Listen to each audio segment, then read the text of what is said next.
Salam NKRI, salam Gerakan Satu Indonesia. Untuk video kali ini, saya ingin membahas tentang kasus yang ada di Kota Pematang Siantar tentang penistaan agama. Kasus ini bergulir atau berawal dari sekelompok orang yang mengadukan atau membawa ke jalur hukum beberapa pelayan kesehatan yang memandikan mayat.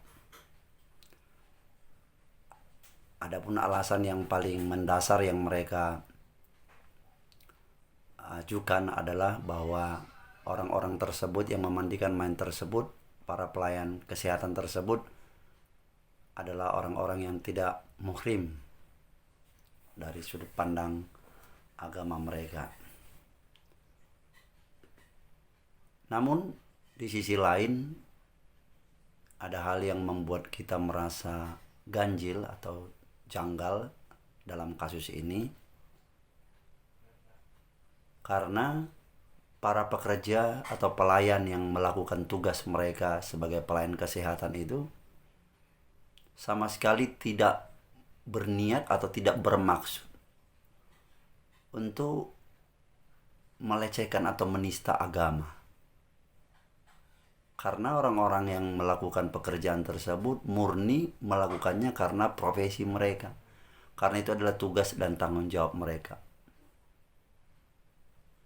Kalaupun seandainya mereka melakukan kesalahan dalam pekerjaan mereka, tentu mereka harus dinilai dari sudut pandang pekerjaan mereka, profesi mereka. Tentu nilai-nilai kesehatanlah yang diprioritaskan dalam menilai kinerja mereka, dan sanksi yang diberikan pun harus dari sudut pandang atau dari sisi di mana mereka bekerja, dari profesi mereka. Nah, tentu itu adalah hal yang antara lain mengapa kita menganggap bahwa tuduhan penistaan agama terhadap pelayan kesehatan yang memandikan mayat tersebut adalah sebuah tuduhan yang menurut kita bukan hanya mengkriminalisasi orang-orang yang bekerja tersebut, profesi tersebut, tapi juga memberikan sejarah kelam bagaimana mungkin orang-orang yang bekerja dengan profesinya secara profesional, lalu ada kelompok-kelompok tertentu yang menganggap merasa lebih tahu segalanya dari sudut pandang agamanya, lalu dengan semena-mena atau dengan begitu mudahnya menuduh orang lain menista agama.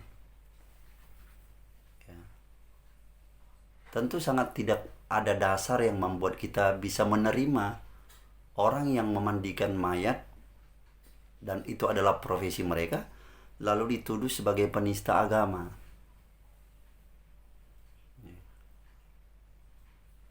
Tentu masih segar di ingatan kita beberapa waktu yang lalu di dunia pendidikan di sebuah daerah di Indonesia ini ada siswa-siswi atau anak didik di sebuah sekolah yang dipaksakan untuk memakai atribut agama tertentu dalam proses pendidikan.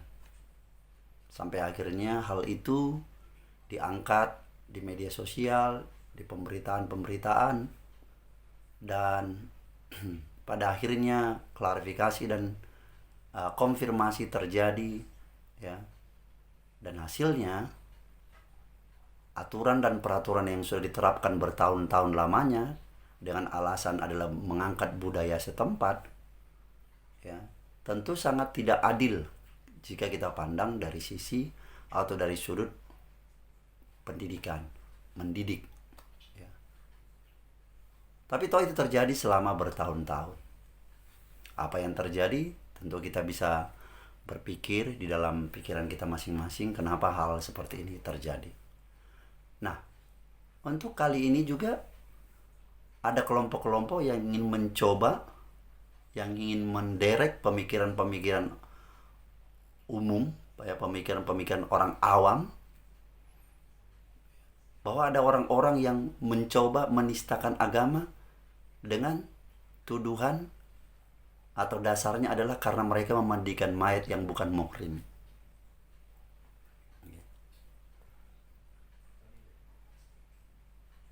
Bagaimana kita bisa menerima ini dengan akal sehat? Sementara orang-orang yang dituduhkan sebagai penista agama atau orang-orang yang dengan tulus jujur melakukan tugasnya, ya, dituduhkan sebagai penista agama.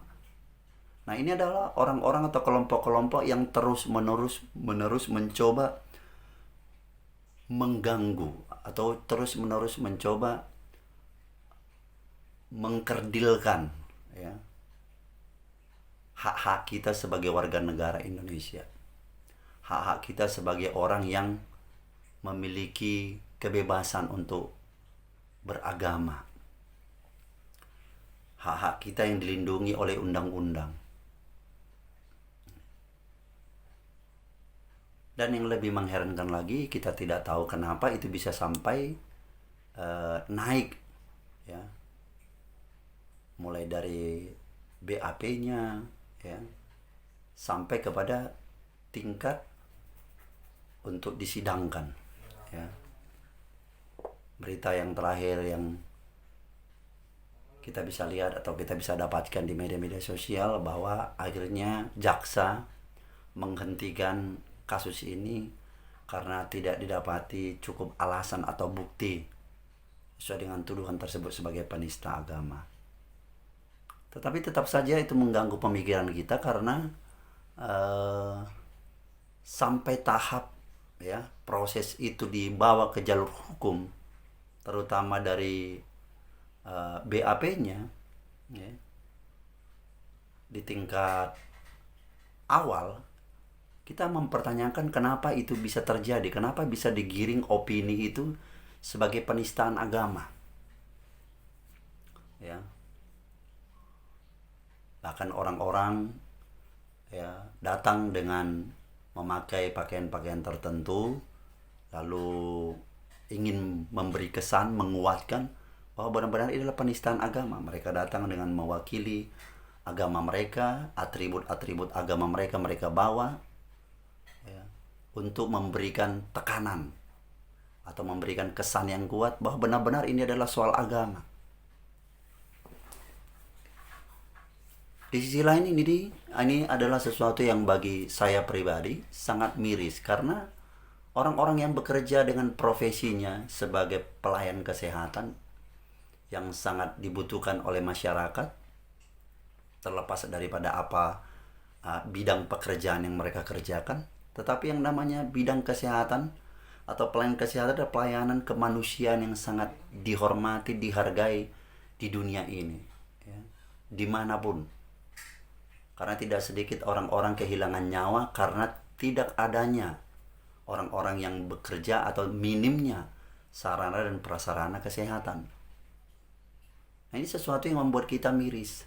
Orang-orang yang bekerja dengan tulus, dengan hati, justru mereka dijeburkan atau dijerumuskan kepada tuduhan-tuduhan yang bagi mereka mungkin itu sesuatu yang aneh. Kenapa bisa terjadi? Tapi faktanya kasus ini selesai di BAP, dari situ dilanjutkan ke tingkat pengadilan. Dan untungnya melalui proses yang luar biasa di media sosial, khususnya orang-orang yang punya pemikiran yang cerdas, yang punya hati yang bagus, punya niat hati yang baik, ya, bersuara untuk membicarakan hal ini sehingga pada akhirnya jaksa atau di tingkat pengadilan menyatakan kasus ini tidak bisa dilanjutkan karena tidak mendapatkan cukup dasar atau bukti untuk dilanjutkan sebagai kasus penistaan agama. Semoga ini menjadi pelajaran berharga dan penting bagi setiap kita, khususnya juga setiap warga masyarakat. Jangan mudah terprovokasi dengan hal-hal yang berbau agama, hal-hal yang sering didasarkan kepada agama. Negeri kita ini sudah didasarkan, ya, dibangun dengan Undang-Undang Dasar 1945 yang di dalamnya mengatur ketentuan-ketentuan bagaimana beragama, bagaimana beribadah. Negara sudah memberikan kita kebebasan untuk melakukan itu, tetapi agama kita atau agama Anda tidak diberi hak untuk aturan dan nilai-nilai agama itu melecehkan atau menyingkirkan undang-undang negara ini. Itu jelas. Kita berharap sebagai rakyat dan warga negara di negeri ini, di NKRI ini, tidak akan merasakan intimidasi-intimidasi yang seperti itu di dalam kita menjalankan tugas fungsi kita, profesi kita, apapun profesi kita. Dan kita berharap kita akan, rakyat Indonesia, warga negara Indonesia akan nyaman karena adanya undang-undang yang mengkanter, yang menjaga kita. Dan biarlah